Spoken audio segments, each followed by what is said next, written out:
Hey everyone, it's Jakov, and I'm here today with a follow-up on my update video for Total War: The Dawnless Days. This time the goal being to cover the newest faction added to the mod, Lothlorien. If you're new here, the Dawnless Days is a mod for Total War Attila, completely overhauling the game and setting it in the Third Age of Middle-earth. With its most recent update, the mod is at version 0.6.5 and is inching ever closer to completion. For those of you interested in the mod, I'm going to leave it linked in the description, and I do encourage you to play. When I do a faction breakdown, I go over the history of the faction both within the books and films of Tolkien's universe, before looking at the civilizations that inspired the faction. After that, I then look at the units, discussing their battlefield role and looking at their equipment and how historically authentic they are. If you like the sounds of that, give us a like and a subscribe, and check out the channel's other content. I'm sure you'll find something to enjoy. Lothlorien is one of the major elven settlements in the Third Age of Middle-earth, located east of the Misty Mountains. Initially settled by some of the elves who refused to cross to Valinor in the Years of the Trees, by the beginning of the Second Age, many elves would join this realm, most prominently survivors of the War of Wrath, such as the elven king Amdir, who became king of Lothlorien. During this time, Celeborn and more importantly his wife Galadriel would come to live in the forested land, where she would receive one of the three elven rings of power, Nenya. During the War of the Last Alliance, Lothlorien would send troops to fight in the struggle against Sauron, much of its strength being lost, including King Amdir. With the king dead, and his son and heir soon after departing Middle-earth, Celeborn and Galadriel would come to rule Lothlorien, which would be considered the most beautiful elven settlement of the Third Age, where time seemed to stand still due to the power of Nenya. During The Hobbit, little is known of the realm except that Galadriel, as part of the White Council, would fight against Sauron and Dol Guldur. During The Lord of the Rings, however, Lothlorien becomes more prominent, the Fellowship of the Ring taking refuge there after their adventure in Moria, Galadriel resisting the power of the Ring and instead sending the Fellowship on their way with many gifts, which would prove critical to the task of destroying the One Ring. Soon after, the kingdom would directly partake in the War of the Ring, as Sauron's orcs would assault the Golden Wooden Force repeatedly, and each time were beaten back, Galadriel leading her forces to Dol Guldur, where they finally cleansed the ancient fortress. In the aftermath of the War of the Ring and the opening days of the Fourth Age, the elves of Lothlorien would live in peace, although more and more of the elven populace would choose to travel across the sea to the Undying Lands, that 121 years into the Fourth Age, the kingdom was deserted. In the Peter Jackson films, Lothlorien is only really represented by Galadriel in the Hobbit trilogy, while in the Lord of the Rings trilogy, Lothlorien appears in the Fellowship of the Ring film, with Galadriel and Celeborn offering support to the Fellowship. In one major change from the books, Lothlorien sends aid to the Rohirrim in the Battle of the Hornburg, hundreds of elves fighting and dying to keep the men of Rohan going through the night, the company being led by Haldir, an elf mentioned by name in the books as a March Warden of Lothlorien, who falls in the fighting at Helm's Deep. When it comes to historical inspirations for the faction, I can't think of any that correspond amazingly well, the best I can do being the concept of a biblical earthly paradise, Lothlorien with its golden water where everything is perfect and time appears to stand still, ringing true for such a comparison. With the faction's history both in and out of universe looked at, we'll turn to the roster beginning with the unique hero general unit the faction fields, Haldir, leading Haldir's bodyguard. Haldir, as I said earlier, was a leading elf of Lothlorien, who in the films dies at the Battle of Helm's Deep. Looking at his armour, it's pretty obvious why he died. He's lacking a helmet, which really is the reason he dies, given that he's hit in the back of the head by an Uruk-hai with a machete. Such a wound had been preventable had he worn a helmet. Skipping the helmet that would have kept him alive, and lack thereof, Haldir wears what I'm thinking is a scale hauberk which has been burnished to appear bronze, something that did happen historically. A shaped red leather jerkin of sorts being worn over that with a v-neck cut out for the scale to protect the upper chest and throat, a highly decorated breastplate looking to be bronze, ribbed for extra strength, designed to look like a leaf being worn over the top. While scale hauberks were often used in antiquity and the Middle Ages, more so in Eastern Europe and Asia, they weren't worn with riders' splits for the legs for dedicated infantry such as these guys, so it's a mistake to have the hauberk be split. Leather armour was worn in history, and it makes sense for it to be richly dyed, given the high rank of the warrior wearing it. That said, I've never heard of leather jerkins being worn over scale. Underneath it, yes, but not over it. Finally, the breastplate, while it does leave the waist unprotected, isn't that ahistorical, given that Haldir's waist is already protected by the jerkin over the top of his scale hauberk, leather and plate being worn in combination during the early modern age, during the 17th century by pikemen who would wear buff coats with breastplates. Turning to the rest of his armour, Haldir has mail sleeves protecting his arms which I'm assuming are attached to his jerkin, making it an arming shirt of some kind. Pauldrons meant to imitate leaves being worn on his upper arms and shoulders, while his forearms have vambraces, all of this metal appearing to be either burnished or gilded. For his hands, Haldir relies on red leather gloves, while his legs are unarmoured apart from the scale hauberk and folds meant to resemble leaves over the top. His actual legs just been covered in pants and red leather boots. To cap off his look, Haldir has a bright red cloak on his back, which differentiates him from his troops. Turning to his weapons, Haldir discards the shield for the classic elven two-handed sword, which resembles the ancient Falx and Vampire of Dacia, known for being an ultra-effective cutter. This sword, which lacks a crossguard, has an elongated and curved hilt, meaning you can change your grip on it so as to allow for more powerful cleaving attacks. A great weapon for use against lighter armoured foes, although even Roman legionaries, who were very well armoured, feared the weapon.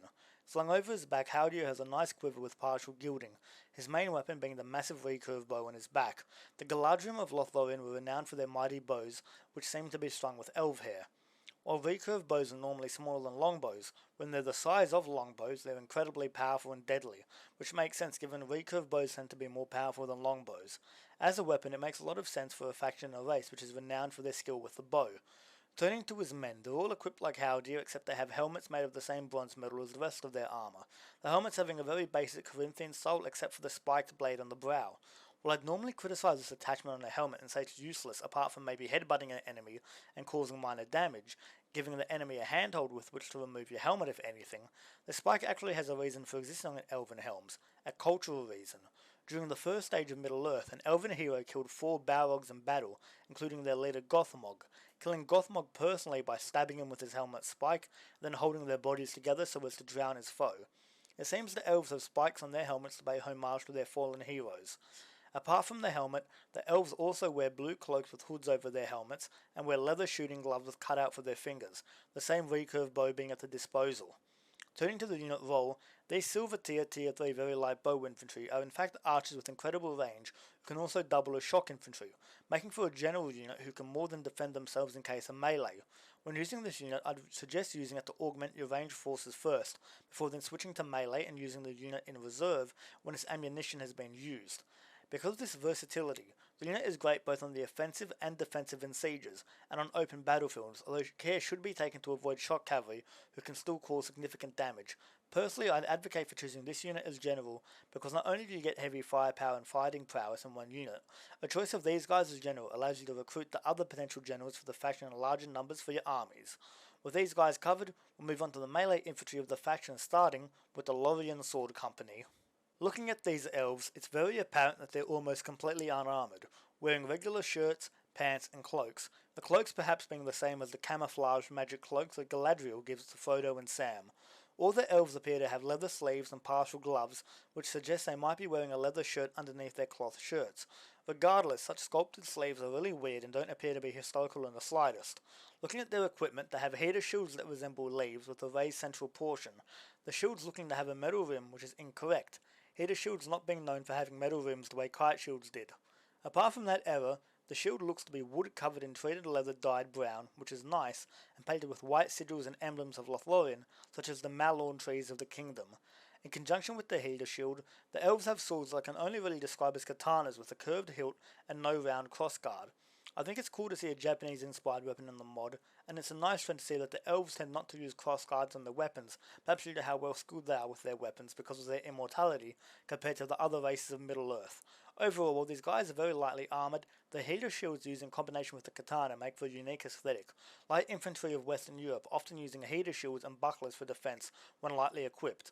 Looking at the unit officer, he too lacks a helmet, which is dumb, and wears a circlet, something which a lot of elven officers seem to do, perhaps leading me to believe that they use such circlets as a sign of superior status to indicate their rank, although perhaps a gilded helmet would have been a smarter choice on the battlefield. Turning to his torso, it's significantly better armoured than his men, a scale hauberk with a rider split for some reason that ends at his knees and elbows keeping him safe, a decorated leather gorget being worn over his scale shirt, which is historically inaccurate due to the fact that gorgets were worn under chest armour and were made of plate specifically. Leather boots are the only things his legs have going for them, while his forearms have more basic ram braces protecting them, his hands being unarmoured. Dropping the idea of using a shield, the officer instead wields a sword that he rests in a scabbard over his back, the same weapon as that used by Haldir.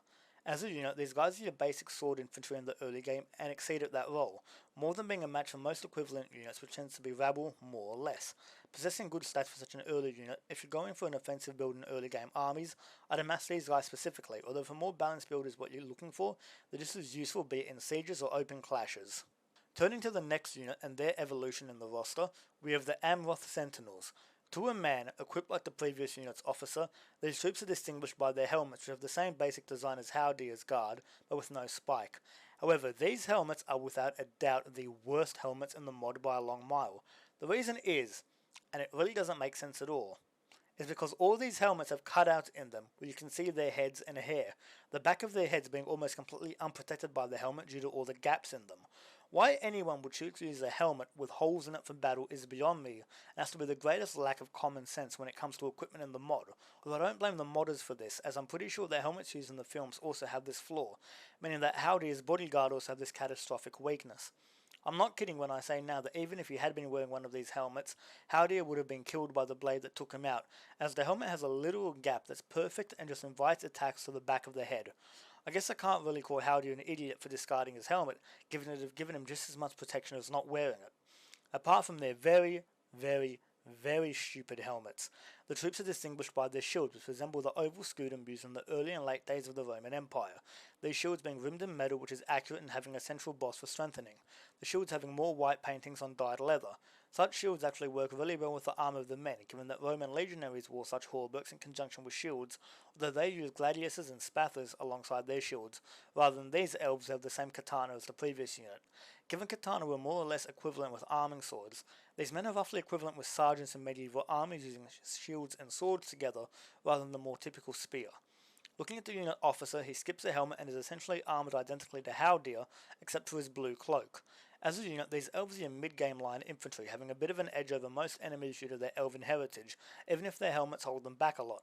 A silver tier 2 heavy melee infantry unit, these troops are good all-rounders who, if you want balanced infantry in the late-game armies, will see service then as well, given this is as far as you can go with regular melee infantry in Lothlorien.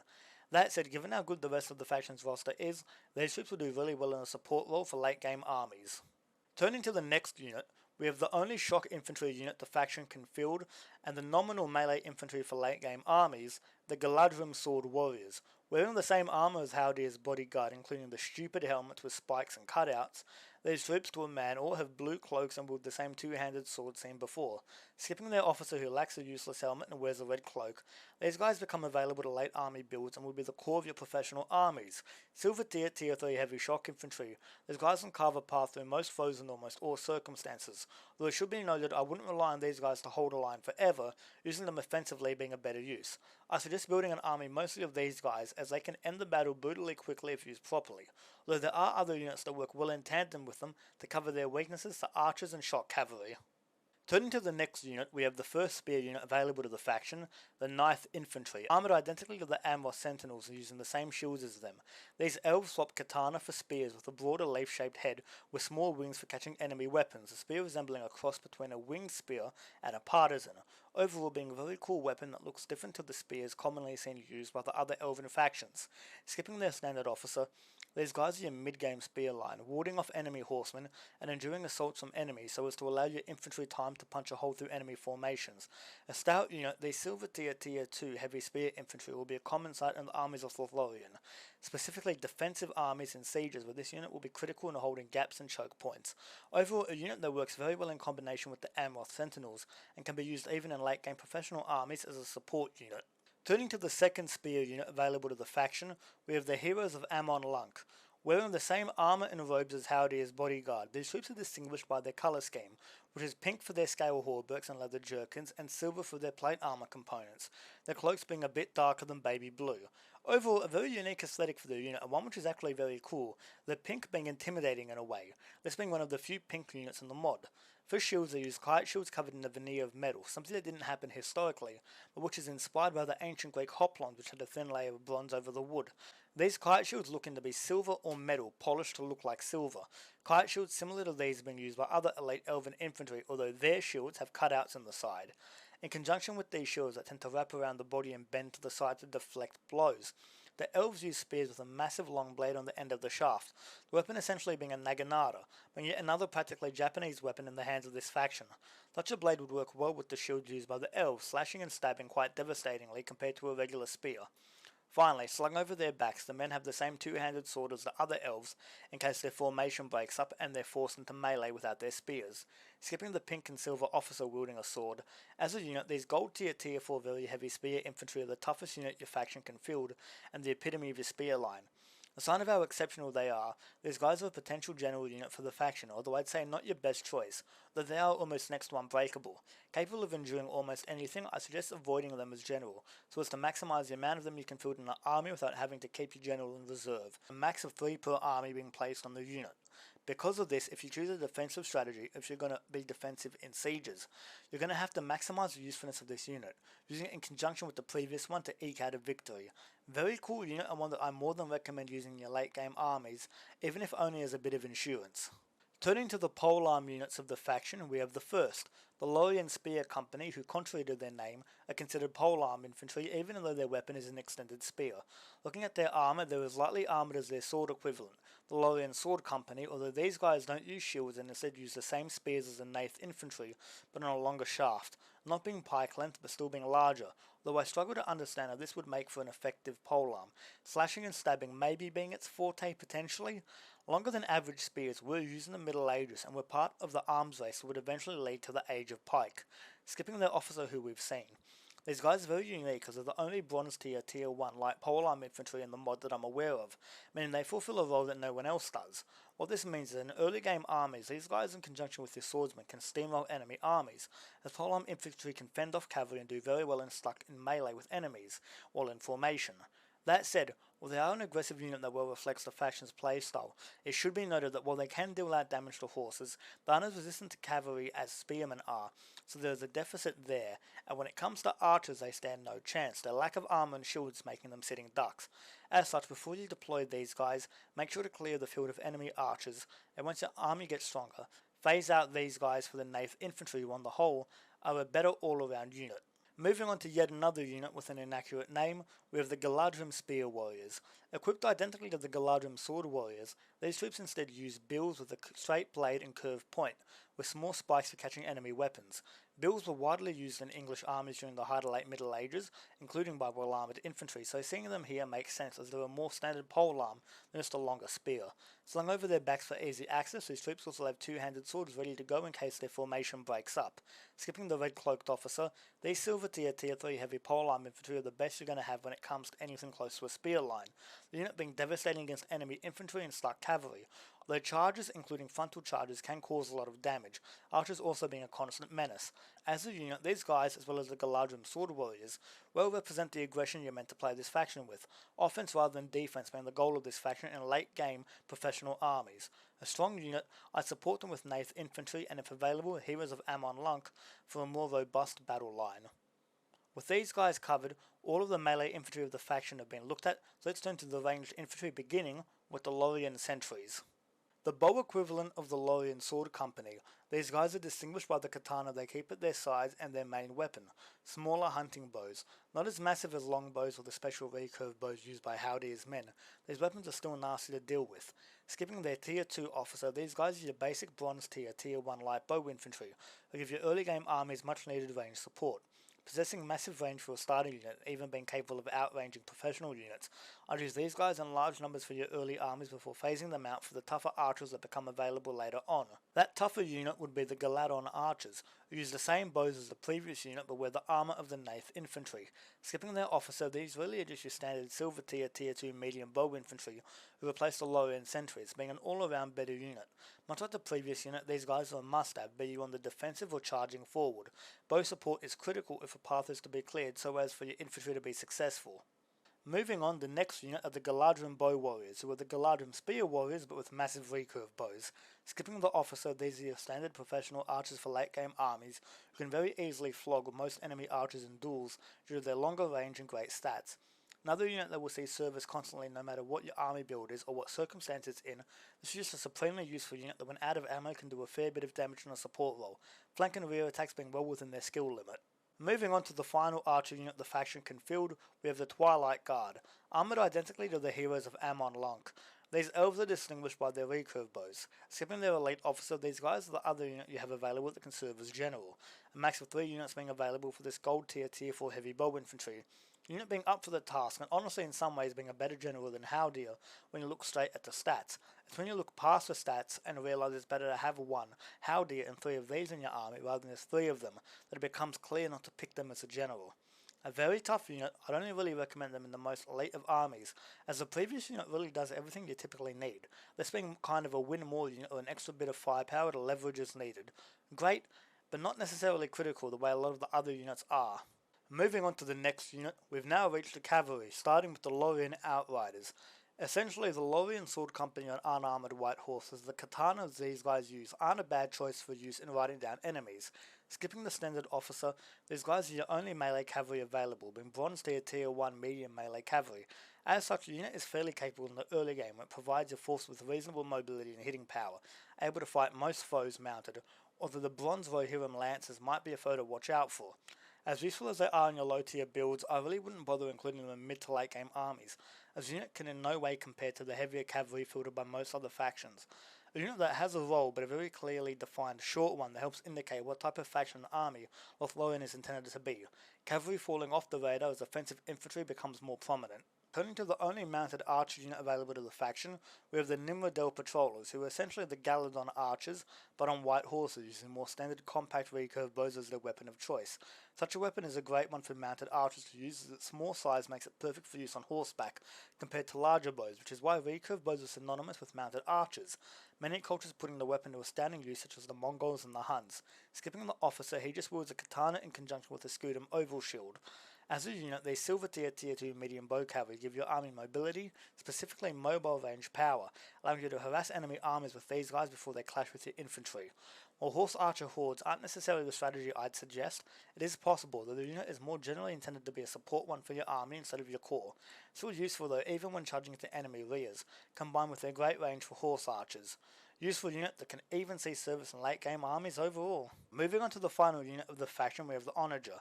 A unit filtered by all the factions in the mod, this one is crewed by elves equipped like Nimrodel Patrollers on foot. As a unit, the Onager is critical for the faction's playability, as without it sieges would be next to impossible, counterfire not existing, nor the ability to punch holes in enemy fortifications. Overall, a very useful unit specifically in sieges, but even having a role in open battles. With this unit covered, all the units in the Lothlorien faction have been looked at, so we'll move on to the faction as a whole. Overall, Lothlorien is a faction that plays very differently from the other Elven factions, focusing on offensive infantry to carry the day, specifically the more higher tiered your armies become. Apart from that, archers are your other strong point. Of all the faction's different lines, archers being the only consistent one from tier 1 to tier 4, although there's normally missing at least one unit in the first 3 tiers, showing how critical archery is in combination with your assault infantry.